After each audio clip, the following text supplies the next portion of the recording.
अस्सलाम वालेकुम, मैं हूँ शाहजेब खानजादा। गुज़िश्ता हफ्ते किसी हंगामा खेज सूरत हाल के बरक्स पुरसुकून तरीके से बुशरा बीबी की रिहाई हो गई थी और हुक्काम की जानिब से उन्हें मजीद जेल में रखने या दोबारा गिरफ्तार करने की कोशिश भी नजर नहीं आई थी। तब से पीटीआई पर डील या पसे पर्दा किसी पेशरफ्त के इल्जामात लग रहे हैं, सवालात उठ रहे हैं, मगर पीटीआई मुसलसल इसकी तरदीद कर रही है, मगर अब साथ ही इसे अंडरस्टैंडिंग का नाम भी दे रही है। और अहम बात यह है कि हालिया दिनों में कुछ ऐसे इशारे मिल रहे हैं जिससे शक्क व शुबात बढ़ते जा रहे हैं और डील या राब्तों की अफवाहों को तक़वियत मिल रही है। इमरान खान जो हर समात में सहाफ़ियों से गुफ्तगू करने के लिए खुद मौका तलाश कर रहे होते, सहाफ़ियों के सामने सियासी सूरत हाल पर मौक़िफ़ देते थे, इस्टेब्लिशमेंट की क़यादत पर नाम लेकर तनकीद कर रहे होते थे, मगर वो अब ऐसा कुछ नहीं कर रहे हैं। जेल कवरेज करने वाले सहाफ़ियों के मुताबिक इमरान खान गुज़िश्ता 2 दिनों से मुकम्मल खामोश हैं, ना कोई इल्ज़ाम लगा रहे हैं, ना कोई धमकी दे रहे हैं, ना सहाफ़ियों से सवाल जवाब कर रहे हैं और ना ही अदालत से शिकवे शिकायतें कर रहे हैं। आज अडियाला जेल में 2 मुकदमात की समाअत हुई, जिनमें से एक 9 मई से मुताल्लिक केस था, जबकि दूसरा 190 मिलियन पाउंड का केस था। मगर दोनों केसेस की समाअत के दौरान इमरान खान खामोश रहे और किसी सहाफ़ी से बात नहीं की। कल भी 190 मिलियन पाउंड केस की समाअत हुई थी, इसमें भी इमरान खान ने मीडिया के नुमाइंदों से कोई बात नहीं की। सिर्फ यही नहीं, खुद बुशरा बीबी रिहाई मिलने के बाद से खामोश हैं और उनकी तरफ से भी डील की खबरों की तरदीद सामने नहीं आ रही है। हालांकि जब वो जेल में थी तो पेशियों के दौरान अक्सर मीडिया के नुमाइंदों से गुफ्तगू करती, बराह रास्त तनकीद करती और माजी में ऐसा भी हुआ कि इमरान खान ने उन्हें ज़्यादा बोलने से रोका, मगर वो बोलती रहीं, मगर अब वो खामोश हैं। जबकि सीनियर सहाफ़ी अंसार अब्बासी अपनी खबर में पहले ही बता चुके हैं कि पीटीआई के एक रहनुमा के मुताबिक वज़ीर आला खैबर पख्तूनख्वा अली गंडापुर ने उन्हें बताया कि उन्होंने बुशरा बीबी की रिहाई में किरदार अदा किया था, लेकिन उन्होंने ये वजाहत नहीं की कि यह किस तरह का किरदार था। और फिर अगले दिन अंसार अब्बासी की खबर के मुताबिक खुद अली गंडापुर ने द न्यूज़ से बात करते हुए बुशरा बीबी की रिहाई में अपने किरदार की तरदीद नहीं की, बल्कि उन्होंने दावा किया कि इमरान खान भी जल्द रिहा हो जाएंगे। और आज जियो न्यूज़ के प्रोग्राम नया पाकिस्तान में तर्जुमान खैबर पख्तूनख्वा हुकूमत बैरिस्टर सैफ ने इस सारी सूरत हाल पर रद्दमल देते हुए कहा कि पीटीआई और इस्टेब्लिशमेंट के दरमियान डील नहीं हुई, अंडरस्टैंडिंग हो रही है। अली गंडापुर के किरदार की वजह से ही फैसला करने वाले लोग कन्विंस होते नजर आ रहे हैं। जहाँ तक किरदार का ताल्लुक है तो आपने देखा है गंडापुर साहब ने जितनी जद्दोजहद की है, इतने एहतजाजों को लीड किया है, मैं समझता हूँ कि वो एक अहम किरदार है, जिसके नतीजे में वो तमाम लोग फैसला करने वाले जिन्होंने खान साहब को या बुशरा बीबी को या दीगर लोगों को रखा हुआ है, अब वो इस बात पर कन्विंस होते नजर आ रहे हैं कि हाँ, हमें बिल आखिर इनको रिहा करना पड़ेगा और जमहूरी अमल को दवाम देना पड़ेगा, क्योंकि अदरवाइज इस तरह से ये मामला नहीं चलेंगे। एटलीस्ट गंडापुर साहब की जो एफर्ट्स थी वो जहाँ जहाँ भी उसके नताइज जाने थे तो वो जा चुके हैं, बट अदरवाइज अगर मैं उसको ये कहूँ कि डील है तो डील का मैं यकसर। लेकिन आप अहम बात करें, आप कह रहे हैं कि दूसरी तरफ भी अब ये रियलाइजेशन है कि इमरान खान को, उनकी फैमिली मेंबर्स को मजीद अंदर नहीं रखा जा सकता और इसलिए शायद अब ये सब कुछ जो है हो रहा है। पॉलिटिकल प्रोसेस में आप जब एक खास पॉलिसी इख्तियार करते हैं तो एक मरहला ऐसा आ जाता है जहां आपको एहसास होने लगता है कि आपकी ये पॉलिसी वो नताइज नहीं हासिल कर पा रही जिनके लिए आपने ये एक्शंस लिए थे, तो उसके बाद यकीनन पॉलिसीज में तब्दीली आती है। और मैं समझता हूँ कि बुशरा बीबी की रिहाई और उसके अलावा ये जो खान साहब की बहनों की रिहाई और साथ में ये जो हमारे अब कारकुन, आपको पता है कोई 540 तो 2 दिन पहले रिहा हुए हैं, इस्लामाबाद की मुख्तलिफ अदालतों ने उनकी जमानतें मंजूर की हैं। उससे पहले पुलिस करती थी कि एक तरफ अदालत जमानत देती थी, वो अदालत से बाहर निकलते तो 4 और मुकदमे जेली FIRs में उनको बंद कर देते थे। तो ये सारी चीजें अब ना होने का मकसद ये है कि शायद पहले जो सख्ती थी वो सख्ती करने वालों को अंदाजा हो गया है कि अब ये सख्ती काम नहीं कर रही, बल्कि इसके उल्टे नेगेटिव असरात आ रहे हैं। लेकिन ये डील का नतीजा मैं नहीं समझता कि है, ये अंडरस्टैंडिंग शायद दोनों तरफ से हो रही है।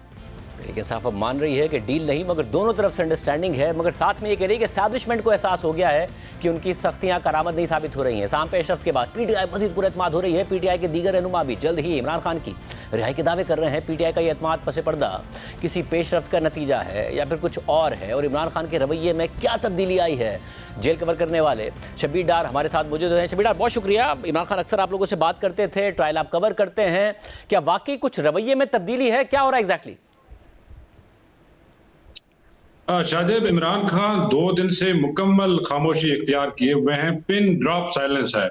अच्छा, 2 दिन से ना ही वो मीडिया के साथ इंटरेक्शन कर रहे हैं और ना ही वो जज साहब के पास जा रहे हैं, ना रोस्टम पे जा रहे हैं, जो उनका मामूल होता है कमरा अदालत में। अच्छा, 2 रोज कबल उन्होंने हमसे गुफ्तगू की और उसमें उन्होंने गिला किया कि मेरी जो गुफ्तगू है वो रिपोर्ट नहीं हो रही है। उनको शायद अपने लोगों ने बताया था कि आपकी जो गुफ्तगू है वो कहीं रिपोर्ट नहीं हो रही है। फिर हमने उनसे कहा कि बीइंग जर्नलिस्ट हम आपको ये सबूत देने के पाबंद नहीं है कि आपकी गुफ्तगू रिपोर्ट हो रही है, लेकिन आपकी गुफ्तगू बाकायदा तौर पर अखबारात में भी रिपोर्ट हो रही है, डिजिटल मीडिया पे भी रिपोर्ट हो रही है और टीवी पर भी रिपोर्ट हो रही है। तो फिर उन्होंने कहा कि अच्छा ठीक है। उसके बाद जो आज गुज़श्ता रोज भी वो मीडिया के सामने नहीं आए और आज भी वो मीडिया के सामने नहीं आए, और ना ही हमने उनको देखा है इन 2 दिनों में, बिल्कुल भी नहीं देखा, हमने उनका चेहरा भी नहीं देखा। उनकी बहनें भी 2 दिन से नहीं आ रही हैं, हालांकि जो अलीमा खान है वो कोई भी समात मिस नहीं कर रही है। गुज़श्ता 1.5 साल से हम देख रहे हैं कि बाकी जो 2 बहनें हैं, नौरीन खान और डॉक्टर उज़मा, वो कभी कभार आती हैं, कभी कभार नहीं आती, लेकिन अलीमा खान हर समात पे मौजूद होती हैं। लेकिन 2 दिन से हम उनको भी नहीं देख रहे हैं। बुशरा बीबी जब से रिहा हुई हैं, वो भी सिर्फ एक दफा आई है पेशी पर, और करीबन 24 अक्टूबर को वो रिहा हुई और 30 अक्टूबर को वो एक पेशी पर आई थी। उसके बाद हमने उनको नहीं देखा है।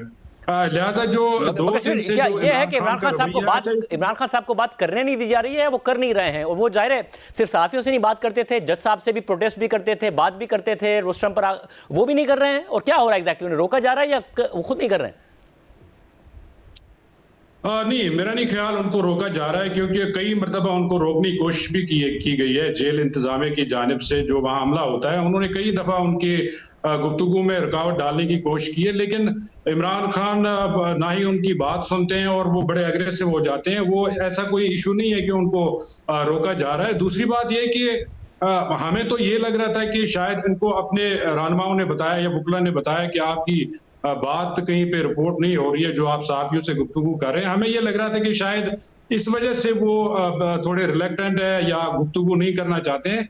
लेकिन जो उनका जो कमरा अदालत में एक मामूल होता है, वो हर समात पे जज साहब के पास जाते हैं, शिकायतें करते हैं, जेल सहूलियात से मुतल्लिक या केस से मुतल्लिक कोई बात करनी हो वो करते हैं।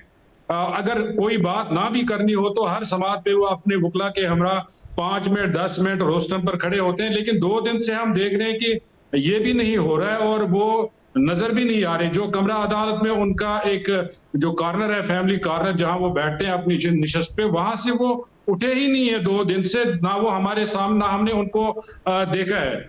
अच्छा, इसकी 2 वजूहत हैं। एक तो जो 25 दिन उनसे मुलाकातों पर जो पाबंदी थी अडियाला जेल में कैदियों से मुलाकातों पर, उसके दौरान जो उनके साथ बकौल उनके साथ सलूक हुआ है, जो उनसे सहूलियात वापस ली गई है। हालांकि जेल इंतजामिया मुसलसल इन बातों की और इमरान खान की शिकायतों की तरदीद कर रही है। वो कह रहे हैं कि ऐसी कोई बात नहीं है, लेकिन उनके पार्टी रहनुमाओं की तरफ से इमरान खान ने खुद भी ये शिकायत न सिर्फ मीडिया के सामने रखी, बल्कि अदालत में भी जज साहब के सामने भी वो बड़े एग्रेसिवली उन्होंने ये जज साहब को बताया कि मेरी जो सहूलियात हैं, मेरे जो किताबें हैं, टीवी है, या जो कपड़े मेरे, चूंकि अब सर्दी है, गर्म कपड़े भी लिए गए हैं मुझसे, ये मुझे वापस नहीं करे। लेकिन आज हमें पता चला कि उनको सारी चीजें ये वापस कर दी गई हैं। अब आप कह रहे हैं कि ये भी वापस कर दी गई है। दूसरा एक और मसला है, आप दूसरी बात भी बताइएगा, साथ में मुझे ये भी बताइएगा, क्योंकि अगर कोई ना कोई अंडरस्टैंडिंग है तो उसका कॉन्सिक्वेंस हमें क्या ट्रायल में नजर, 190 मिलियन पाउंड का ट्रायल फिर किस तरफ जा रहा है? क्योंकि बिल्कुल हतमी मरहले में कहा जा रहा था वो क्यों नहीं मुकम्मल हो रहा है, वो उसका क्या हो रहा है?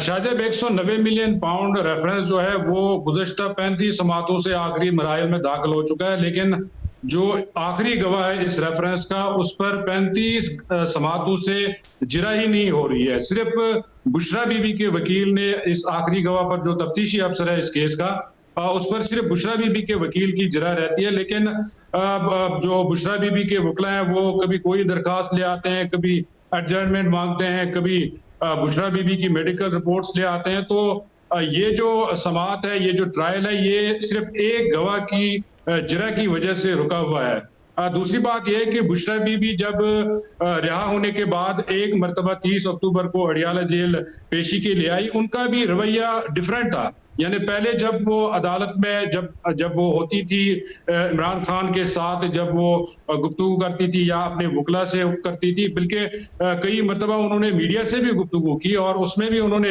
इल्जामात लगाए नाम ले लेकर। लेकिन जब वो रिहाई के बाद 30 अक्टूबर को आई तो बिल्कुल वो खुश थी और उन्होंने अदालत से इजाजत मांगी कि मैंने लाहौर जाना है। और उनको हालांकि समात 5 बजे तक उस दिन चली है, वो उनको 2 बजे ही जाने दिया गया है।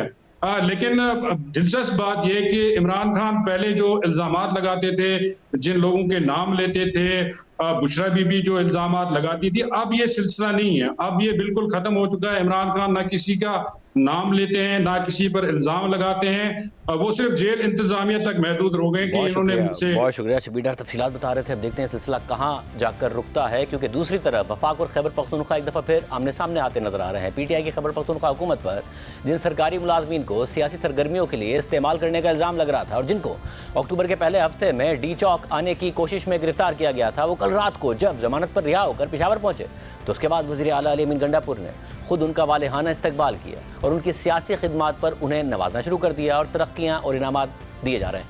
कल 2 MPS समेत रिहा होने वाले 82 अफराद में रेस्क्यू 1122 के एहलकार भी शामिल थे।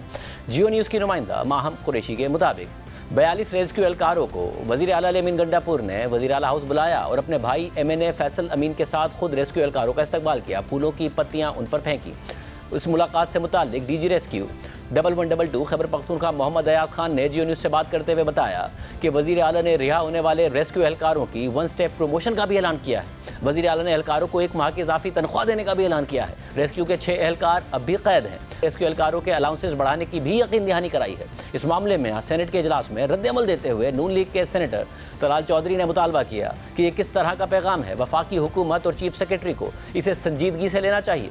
वज़ीर आला हाउस में उन मुलाजमीन को बुलाया गया। KP के वज़ीर आला ने उन मुलाजमीन को 1 हफ्ते की छुट्टी, उनके गलों में हार पहनाए और कहा आपको 1 स्टेप प्रमोशन दी जाएगी। इस बात को वफाकी हुकूमत को सीरियस लेना चाहिए और वहाँ पर जो वफाक के नुमाइंदे चीफ सेक्रेटरी इस तरह की प्रमोशंस और इस तरह की वहाँ पर अगर आप ये चीज़ें प्रमोट करेंगे तो कल कोई भी सूबा आप पर अपने वसाइल से वो आप पर वफाक पर हमलावर हो सकता है। हमारे साथ नून लीग के रहनुमा सेनेटर तलाल चौधरी साहब मौजूद हैं। तलाल चौधरी साहब, बहुत शुक्रिया हमें शो में ज्वाइन करने के लिए। तलाल चौधरी साहब, इमरान खान साहब खामोश हो गए हैं, बुशरा बीबी रिहा हो गई हैं, मुकर्रम हमारे कारकुन भी रिहा हो रहे हैं, डील हमारी कोई नहीं है, एक अंडरस्टैंडिंग जरूर हो गई है। उनकी अंडरस्टैंडिंग आपकी मिसअंडरस्टैंडिंग में तो नहीं बदल जाएगी?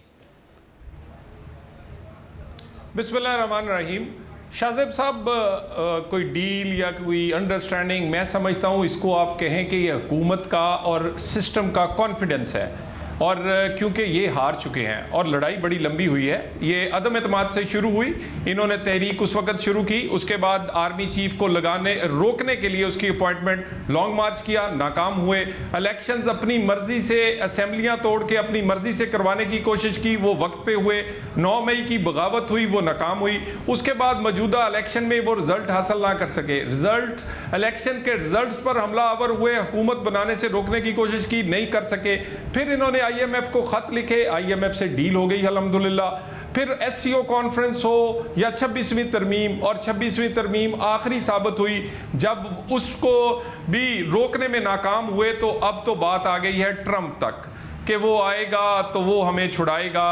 और बात यह है कि सियासी तौर पर ना ये इनकलाब ला सके और ना कोई इतनी बड़ी रेजिस्टेंस या तहरीक चला सके कि हुकूमत ब्लैकमेल होती या इस हद तक आ जाती कि वो इनकी मन मर्जी के मुकदमात से भी छोड़ती, इनको हुकूमत में भी। मगर फिर तलाल साहब, ये हो क्यों रहा है? देखें, उनके एहतजाज तो हुए नाकाम, अब मगर इमरान खान साहब जो अचानक खामोश हुए 2 दिन से, किसी से बात ही नहीं कर रहे, वो ट्रंप को बताने के लिए तो नहीं ना है, ट्रंप की उम्मीद में तो नहीं है, कुछ ना कुछ तो हुआ है। बुशरा बीबी रिहा होती है, खामोश हो गई हैं, तरीके से आप खुद इशारे दे रही है कि हाँ कहीं ना कहीं अंडरस्टैंडिंग हुई है। तो क्यों वो तो ये कह रहे हैं, उनका कॉन्फिडेंस है ये कि हुकूमत और इस्टेब्लिशमेंट नाकाम हो गई है, इतना क्रैक डाउन करके, जबर करके। वो कहते हैं इमरान खान को तोड़ने में नाकाम हुए, इसलिए अब वो जो है वो नरमी दिखा रहे हैं।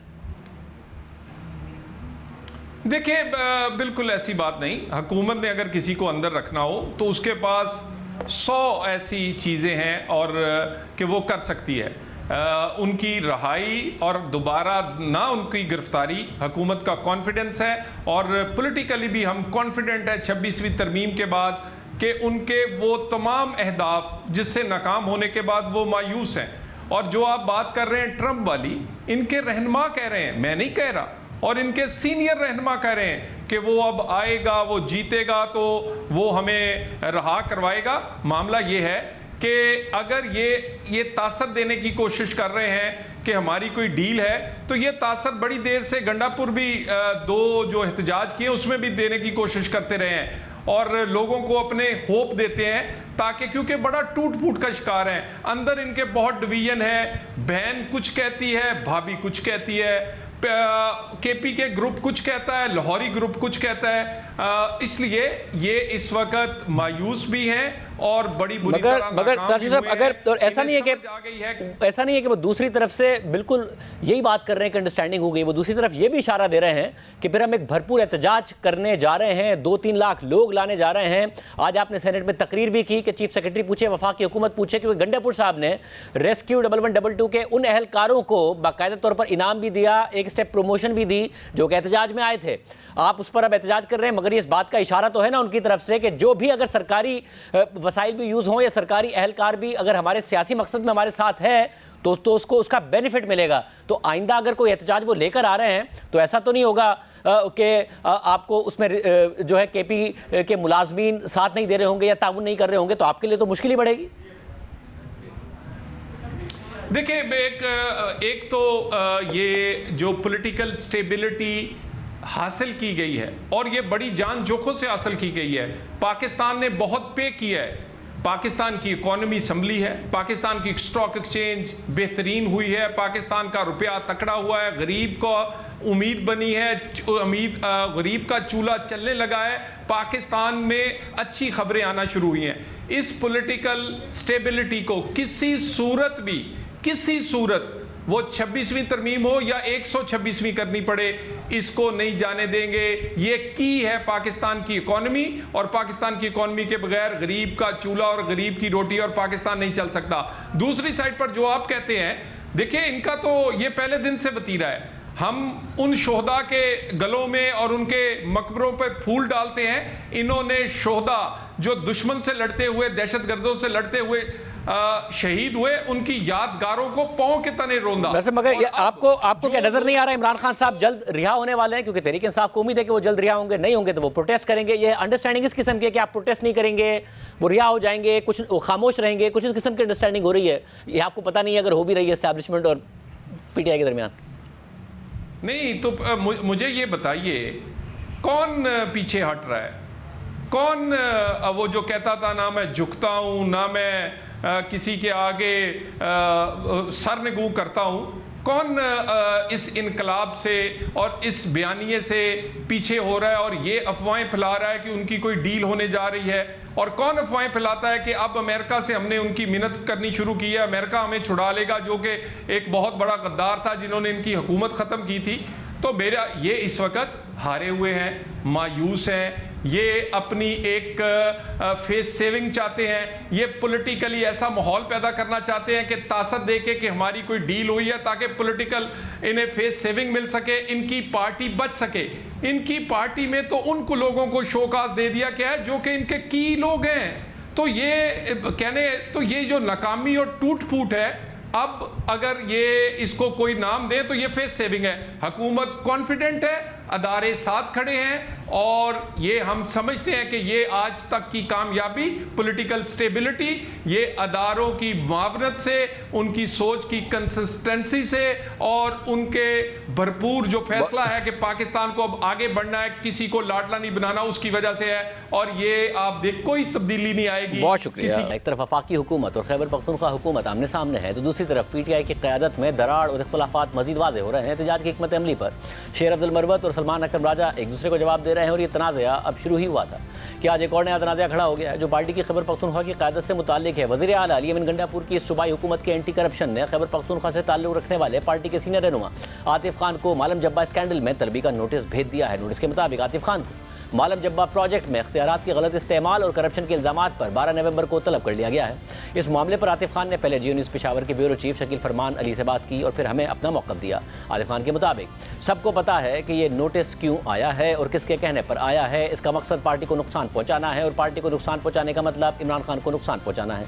मेरा दामन साफ़ है और हर किस्म की तहकीकात के लिए तैयार हूँ। हम ऐसी चीज़ों से पहले भी बाहर निकल आए हैं, तो ये क्या चीज़ है और इस पर क्या होगा, लेकिन बहरहाल इससे अगला बंदा अपनी हैसियत और सोच दिखा देता है। इस मामले में नैब ने भी कितने साल इंक्वायरी करके बंद कर दी थी। दूसरी बात यह है कि 2014 में परवेज खट्टर चीफ मिनिस्टर थे, महमूद खान टूरिज्म के मिनिस्टर थे, मैं उस वक्त ना चीफ मिनिस्टर था ना मुतल्लिका मिनिस्टर था। और तीसरी बात यह है कि हमारे सेनेटर मोहसिन अजीज़ ने यह सारा प्रोसेस करवाया था क्योंकि वो हमारे बोर्ड ऑफ इन्वेस्टमेंट को हेड कर रहे थे और उस वक्त आजम खान सेक्रेटरी टूरिज्म थे। तो इस वक्त मुझे ये नोटिस इसलिए भेजा है कि कोई एतराज़ ना करे, कोई सच ना बोले, लेकिन इससे कुछ नहीं होगा। मैं और ज़्यादा बोलूँगा, कोई और बोले या ना बोले, मैं तो बोलूँगा क्योंकि हमारा सूबा है और हमारी पार्टी है। अगर उसको नुकसान होता है तो किसी एक बंदे की वजह से तो मैं उस पर चुप नहीं रहूँगा, ना पहले चुप रहा था ना अब चुप रहूँगा, बल्कि और मज़ीद बोलूँगा। आतिफ खान ने मज़ीद बताया कि अगर कोई अपने मफादात या सूबे में थोड़ी बहुत ट्रांसफ़र पोस्टिंग करवाने या कोई फ़ंड्स लेने के लिए नहीं बोलता तो मुझे उससे कोई फ़र्क नहीं पड़ता। पहले भी खान साहब के नाम पर लोगों ने हम सबको वोट दिया था और फिर भी उनके नाम पर वोट देंगे, इससे कुछ नहीं होगा। लेकिन हर एक की अपनी अपनी सोच है, जो सच बोलना चाहते हैं वो भी बोल सकते हैं और जो चुप रहना चाहते हैं वो भी चुप कर जाते हैं। आतिफ खान को वज़ीर आला खैबर पख्तूनख्वा यमन गंडापुर के मुखालिफ ग्रुप का हिस्सा समझा जाता है और पहले भी उनके दरमियान इख्तिलाफात की खबरें सामने आती रही हैं। प्रोग्राम ब्रेक शामिल करते हैं। हुकूमत ने आज एक और काम कर दिया है, क्या इससे उनके साथ रहने वाले भी उनके मुखालिफ हो सकते हैं? बात करेंगे ब्रेक के बाद।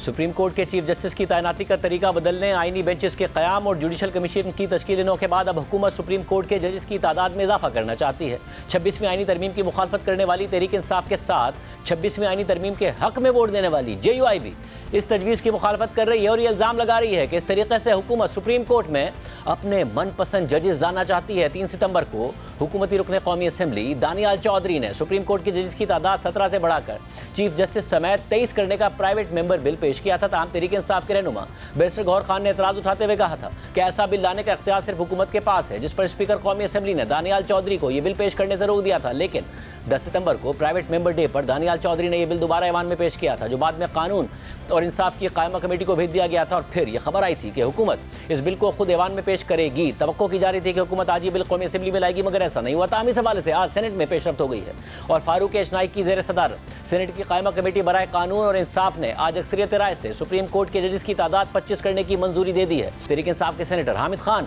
और JUI के सेनेटर कामरान मुर्जा ने जजेस की तादाद बढ़ाने की मुखालफत की। तहरीक इंसाफ के सेनेटर हामिद खान ने कहा कि हमें इस तरह कानून साजी पर इख्तिलाफ है, जजेस तैनाती का ऐसा तरीकाकार अदलिया की आज़ादी पर हमला है। हमारे साथ रहनुमा JUI सेनेटर कामरान मुर्जा साहब मौजूद हैं। कामरान मुर्जा साहब, बहुत शुक्रिया हमें शो में ज्वाइन करने के लिए। आपने पहले भी ये कह दिया था कि जी ये हमें मंजूर नहीं होगा, हुकूमत ये तरीक़ाकार पे ना जाए। आज आपने तहरीक इंसाफ ने मुखालफत की, मगर हुकूमत आगे बढ़ी है। 25 जजेस क्या करेगी JUI? क्या तहरीक इंसाफ और आप कहीं ना कहीं करीब आ रहे हैं? क्योंकि तहरीक इंसाफ कह रही है कि हम मुल्क गिर एहतजाज की तरफ जा रहे हैं, बाकी जमातों से भी बात करेंगे। देखिए, एहतजाज की तरफ तो अभी तक ये बात हमारी प्री मैच्योर है कि हम एहतजाज की तरफ जाएं। बहरहाल आज तहरीक इंसाफ की तरफ से इमरान खान का को वेल विशेस का प्रोग्राम अपना पैगाम आया था थ्रू असद कैसर साहब और अली जफर साहब मौलाना के लिए। वो मैंने आज कन्वे किया है और मैंने उनको गिला भी किया था कि आपने कहा कि जिन्होंने 26वीं तरमीम पे जो है वो वोट दिया, आपने उनको गद्दार कहा। उन्होंने कहा कि नहीं, मौलाना के बारे में तो हमने ऐसी बात नहीं की है। तो बहरहाल मगर खान साहब, पैगाम क्या था एग्जैक्टली? क्या पैगाम था इमरान खान साहब की तरफ से जो आपको दिया गया और आपने मौलाना तक पहुंचाया? मुझे तकरीबन 1:30 बजे के लगभग जो है वो मैसेज आया था कि असद कैसर साहब और अली जफर की चैम्बर पे बैठे हैं, अगर आप 2 मिनट के लिए आ जाइए। तो मैं गया था, तो फिर उन्होंने कहा कि जी मौलाना साहब, उन्होंने मौलाना का पैगाम दिया कि वेल विशेस का कि उनकी नेक ख्वाहिशात हैं मौलाना के। तो मैंने दिया उनको नेक ख्वाहिशात का इमरान खान साहब की तरफ से वो पैगाम भी मैंने पहुंचा दिया। अच्छा, फिर ये बताइएगा अब आगे कैसे बढ़ा जाएगा? ज़ाहिर है आप अपने कंसर्न्स का बहुत ज़्यादा इजहार कर रहे हैं, हुकूमत तादाद बढ़ाने जा रही, क्या किया जाए? क्योंकि हुकूमत तो नहीं रुक रही है। देखिए, हुकूमत नहीं रुक रही है और हुकूमत शायद एक ऐसी तबाही के रास्ते पे चल गई है। 26th अमेंडमेंट जो है ना वो उन्होंने करवा ली, हमने भी साथ वोट किया। लोगों किसी ने गिला किया, किसी ने कहा कि जी बहुत कुछ जो है ना वो आपने डाइल्यूट कर दिया है। बल्कि अक्सर लोग ये कहते हैं, ये आज हमारी जहाँ पे भी इवन PTI से भी जो उनके नज़दीक हलकों से बात होती है, मैं नाम नहीं बताऊंगा, मगर वो भी कहते हैं कि असर निकल गया, उससे ज़्यादा शायद मुमकिन है कि इस हालात में ना हो सकता। मगर स्टिल जो है ना वो गवर्नमेंट जो है ना मुख्तलिफ तजर्बे करने के मराहल में है। पहला तजर्बा कर लिया, उसके बाद मायूस है। ये मैं आपको जिम्मेदारी से कह रहा हूँ कि वो उनको उतनी खुशी नहीं है जितनी खुशी से पहले जो है ना, वो अमेंडमेंट करने से पहले जो खुशी जो उनको फील हो रही थी। तो अब ये फिर दूसरा तजर्बा करने जा रहे हैं और ये तजर्बा भी शायद जो है वो अल्टीमेटली उनको कोई अच्छा नहीं होगा। हुकूमत का एक कॉन्फिडेंस आया जब सुप्रीम कोर्ट बार के इलेक्शंस हुए और रऊफ अता साहब जीते। अब वहां पर ज़ाहिर हामिद खान साहब कह चुके थे कि हम एहतजाज करेंगे, 29 अक्टूबर को पता चल जाएगा, आप नतीजा देखिएगा। मगर उनका जो हिमायत याफ्ता उम्मीदवार थे तरीके साहब के, वो नहीं कामयाब हुए। मगर रऊफ अता साहब आपके गालिबन जूनियर हैं, आप भी हुकूमत के साथ इन्हें सपोर्ट कर रहे थे, वो क्या करेंगे? सुप्रीम कोर्ट बार का क्या मौक़िफ़ होगा इस पर? जी, JUI की वो वर्कर हैं और मुझसे भी पुराने वर्कर हैं वो रऊफ अता साहब, और उनकी वाइफ जो है ना वो सिटिंग हमारी MP है और तीसरी दफा MP है। तो आप उससे अंदाजा लगा लीजिए कि वो JUI के साथ कितना जो है ना वो उसकी अटैचमेंट होगी। तो इंशाल्लाह अल्लाह पाक खैर करेंगी। सब तो वकला अगर तहरीक का हामिद खान साहब कह रहे हैं तो फिर रऊफ अता साहब और JUI क्या कहाँ वजन डालेंगे? हामिद खान साहब तो हम आपस में हमेशा जो है ना वो मुख्तलिफ दड़ों में रहे हैं, बावजूद इसके कि मुशर्रफ के अगेंस्ट जस्टिस वजीर को मैंने प्रपोज या सेकंड किया था उनके कहने पे, उस वक्त भी मैं सेनेट में था। जफर साहब ने यह भी कहा कि रऊफ अता साहब का जीतना इस बात की निशानदही है कि 26वीं आईनी तरमीम को सुप्रीम कोर्ट के वकला ने कबूल कर लिया है। कबूल हो गए ना, वो कबूल हो गए क्योंकि उसमें ऐसे है कि मुकला में मतलब हम इस ग्रुप में, आसमा वाले ग्रुप में दो आप समझ लें कि दो सोच रखने वाले लोग थे। एक आजम साहब का, मिनिस्टर साहब का और भून साहब का, और एक मेरे जैसे लोगों का। तो वो दोनों ग्रुप जो है वो सपोर्ट कर रहे थे, दोनों सोच रखने वाले जो है ना वो विद इन ग्रुप जो थे मामला, वो सपोर्ट कर रहे थे रऊफ अता साहब को। और अगर ये भी सपोर्ट करते तो हम उनको ज्यादा इंडिपेंडेंट एक शख्स के तौर पर, एक ज्यादा इंडिपेंडेंट सदर की सूरत में सामने लाते हैं और उसका PTI को भी शायद फायदा पहुंचता, मगर PTI जो है ना वो हमेशा आखिर में अपना फायदे को नुकसान में बदल देती है। बहुत शुक्रिया कमरुल साहब की गुफ्तगू आपने सुनी। एक और आम खबर है, उसकी तफसीलात आपके सामने रखेंगे ब्रेक के बाद।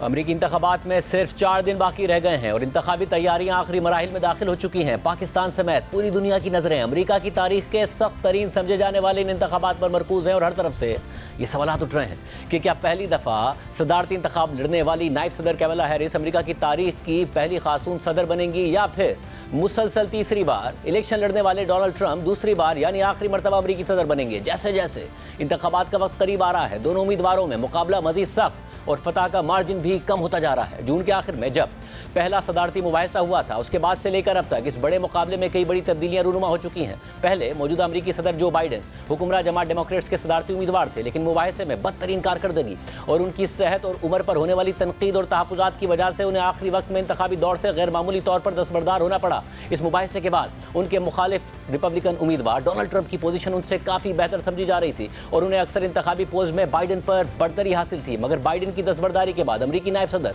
कैमला हैरिस की बतौर उम्मीदवार नामजदगी ने हुक्मरान जमात की इंतखाबी मुहिम में नई जान डाल दी थी और जुलाई में वो नामजदगी हासिल करने के बाद से ही इंतखाबी रैलियों में ट्रंप और उनकी पॉलिसीज पर शदीद तनकीद करने लगी। सितंबर में दूसरी सदारती मुबाहिसे के बाद कैमला हैरिस को ट्रंप पर अक्सर इंतखाबी सर्वेज में बढ़तरी हासिल होने लगी और फिर मुबाहिसे में भी उनकी कारकर्दगी सदर ट्रंप से बहुत ज़्यादा बेहतर रही थी। लेकिन वक्त गुजरने के साथ साथ इस बढ़तरी में भी तब्दीलियां आती रही हैं। इस सारी सूरत हाल में अक्सर तज्जियाकार और मीडिया आउटलेट्स हालिया इंतखाबात को अमरीकी तारीख के सख्त तरीन मुकाबलों में से एक करार दे रहे हैं। CNN के ताज़ा तरीन सर्वे के मुताबिक इस बार व्हाइट हाउस के लिए मुकाबला इंतहाई सख्त है। CNN के आखिरी नेशनल पोल के मुताबिक 47% मुमकिन वोटर्स ने नायब सदर कैमला हैरिस की हिमायत की है और इतने ही यानी 47% ही ने साबिक सदर डोनाल्ड ट्रंप की हिमायत की है। सितंबर में मुमकिन वोटर्स का तनासुब कैमला हैरिस के हक में 48% और ट्रंप के हक में 47% था, जो नए पोल के बिल्कुल करीब है।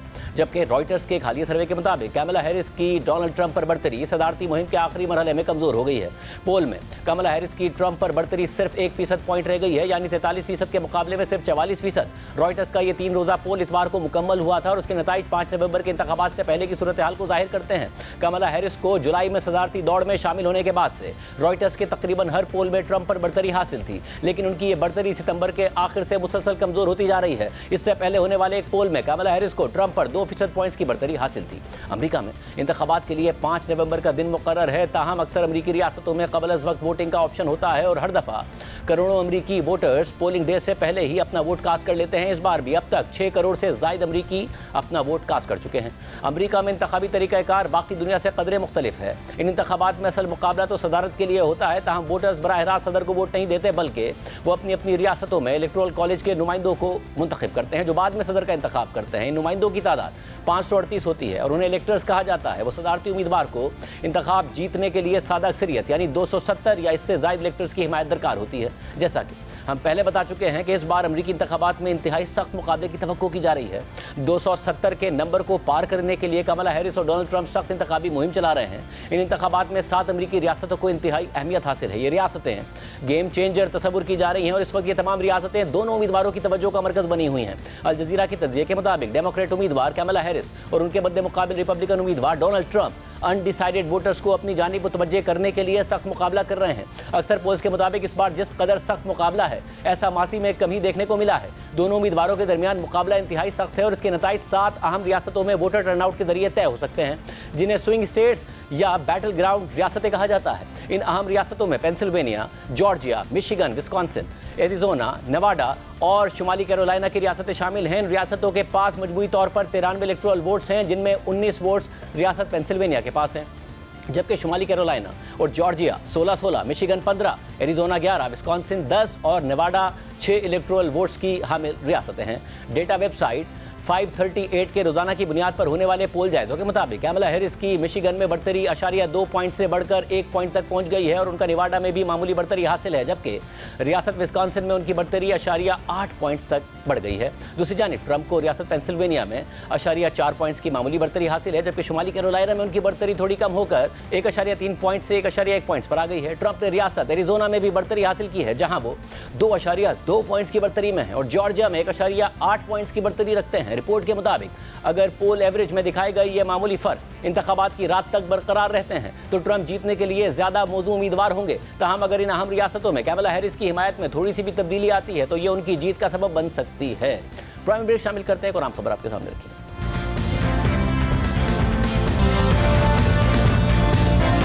बानी पीटीआई इमरान खान के फोकल पर्सन इंतजार पंजोदा की गुमशुदगी को 4 हफ्ते होने वाले हैं, लेकिन अभी तक उनके बारे में कुछ पता नहीं चल सका है और इंतजार पंजोदा की बाजियाबी के लिए उनके साथी वकील फैसल चौधरी और अली बुखारी ने इस्लामाबाद हाईकोर्ट में दरख्वास्त दायर की, जिस पर 29 अक्टूबर को होने वाली समाअत में अटॉर्नी जनरल मसूद उस्मान अवान ने अदालत से 2 दिन का वक्त मांगा था और दावा किया था कि जुमे को यहाँ आकर अच्छी खबर दूंगा। मगर जब आज इस्लामाबाद हाईकोर्ट के चीफ जस्टिस आमिर फारूक की सरबराही में इस केस की समाअत हुई तो अटॉर्नी जनरल ने अदालत से इंतजार पंजोदा की बाजियाबी के लिए मजीद 24 घंटों का वक्त मांग लिया। दौरान समाअत अदालत में मौजूद नुमाइंदा जियो न्यूज़ उवैस यूसुफ़ज़ई के मुताबिक समाअत के दौरान अटॉर्नी जनरल मंसूर उस्मान अवान ने अदालत से कहा कि उम्मीद है कि 24 घंटे में इंतजार पंजोदा बाजियाब हो जाएंगे। इस पर फैसल चौधरी ने जवाब दिया कि अटॉर्नी जनरल ने उम्मीद दिलाई है, हम तो उम्मीद ही कर सकते हैं, हम चाहते हैं कि इंतजार पंजोदा खैरियत से वापस आ जाएं। समाअत के दौरान जस्टिस आमिर फारूक ने अटॉर्नी जनरल से पूछा कि 24 घंटे फिर अब से शुरू होंगे। इस पर अटॉर्नी जनरल ने अदालत से कहा कि जी, कल इसी वक्त तक इंतजार पंजोदा वापस आ जाएंगे, जिसके बाद अदालत ने केस की समाअत पीर 4 नवंबर तक मुलतवी कर दी। इंतजार पंजोदा 7 अक्टूबर से लापता है। तो में आगे बढ़ते हैं। सितंबर में महंगाई हुकूमती तवक्कात से भी कम यानी 6.9% आई और अक्टूबर में भी महंगाई 7.2% आई है, यानी महंगाई मुसलसल सिंगल डिजिट में आ रही है। जबकि 3 दिन बाद यानी 4 नवंबर को मॉनेटरी पॉलिसी कमेटी की मीटिंग भी शेड्यूल्ड है, जिसमें शरह सूद में तकरीबन 2% की कमी की तवक्को की जा रही है, जिससे शरह सूद 15.5% हो जाएगी। दूसरी जानिब तिजारत के भी नंबर सामने आए हैं। गुज़िश्ता साल के मुकाबले में अक्टूबर में बरामदात 11% इजाफे के बाद 2.9 अरब डॉलर्स रहीं, जबकि दरामदात गुज़िश्ता साल के मुकाबले में 8% कम होकर 4.47 अरब डॉलर्स रहीं, जिसके बाद अक्टूबर में तिजारती खसारा 31% कम होकर 1.5 अरब डॉलर्स हो गया है। गुज़िश्ता माह सितंबर के मुकाबले में भी तिजारती खसारा 18% कम रहा है। दूसरी जानिब रवा माली साल के इब्तिदाई 4 माह में FBR अपना टैक्स हदफ पूरा करने में नाकाम हो गया है। ज़राए के मुताबिक FBR को रवा माली साल के पहले 4 महीनों में 188 अरब 80 करोड़ रुपए के शॉर्टफॉल का सामना है। FBR ने रवा माली साल के पहले 4 महीनों में 3,631 अरब 40 करोड़ रुपए के महसूलात इकट्ठे करना थे। इसके मुकाबले में FBR 3,442 अरब 60 करोड़ रुपए टैक्स वसूल कर सका है। ज़राए के मुताबिक FBR ने रवा माली साल के पहले 4 माह के दौरान 169 अरब रुपए से ज़्यादा रिफंड जारी किए, जबकि सिर्फ अक्टूबर के महीने में FBR ने 879 अरब रुपए के महसूलात इकट्ठे किए, जबकि टारगेट 980 अरब रुपए का था। यानी FBR ने अक्टूबर में हदफ से 101 अरब रुपए कम टैक्स इकट्ठा किया है। आज के प्रोग्राम में इतना दीजिए। अल्लाह हाफ़िज़।